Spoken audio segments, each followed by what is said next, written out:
Mga artistang may isyo na nagawa kay Marian Rivera. Number 1, Rian Ramos. Naging malaking isyo noon ang dalawang sikat na actress na si Rian Ramos at Marian Rivera dahil umano sa pagseselos daw ni Marian Rivera kay Rian Ramos, na leading lady ni Dingdong Dantes noon sa teleseryeng Stairway to Heaven. Pag nasa taping kasi ang dalawa ay hindi sila nag-uusap na parang hindi sila magkakilala, agad naman sinagot ni Rian ang isyo ito at sila ay nagkaayos na. Number 2, Karil Padilla. Nakipag-date si Karil sa aktor na si Dingdong Dantes mula 2005 hanggang 2008. Ang relasyon nila ni Dingdong ay naging paksa ng mga kontrobersya at malawakang atensyon ng media. Iniisip ng mga media outlet na si Dingdong Dantes ay nagtaksil kay Karil sa kanyang Marimar co-star na si Marian Rivera, kung saan siya nagsimula ng isang relasyon sa lalong madaling panahon pagkatapos ng paghihiwalay, at hanggang ngayon ay hindi pa rin sila nagkaayos kahit na may kanya-kanya na silang pamilya. Number 3, Heart Evangelista. Sa loob ng isang buwan, nagkaroon ng tatlong bersyon ang awayan ni Marian Rivera at Heart Evangelista.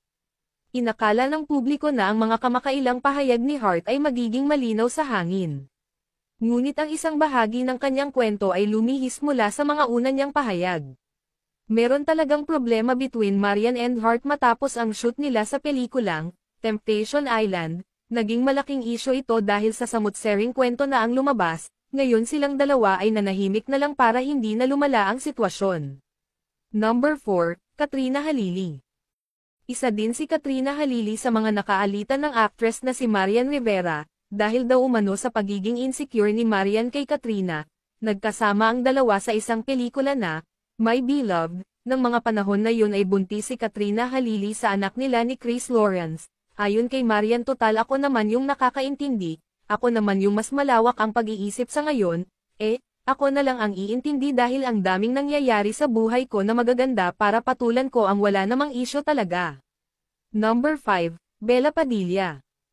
Naging isang malaking isyo din kay Marian Rivera ang actress na si Bella Padilla, dahil din daw sa pagseselos ni Marian Rivera sa set na pinagbibidahan ng kanyang boyfriend pa noon na si Dingdong Dantes at Bella Padilla. Hanggang sa kahit ano-ano na ang lumabas na kumanto ng mga netizens, at sinagot din naman agad ito ng actress. Lanaman ni Bella na bothered siya sa mga nabasa niya sa tabloids at sa internet, na nagalit daw sa kanya si Marian dahil kapag may eksenang magkayakap sila ni Dingdong Dantes, ay idinidikit nito ang breasts niya sa aktor. Hindi ko po alam kung saan nanggaling ang balitang iyon, sabi ni Bella. But how can you hug a person without touching him?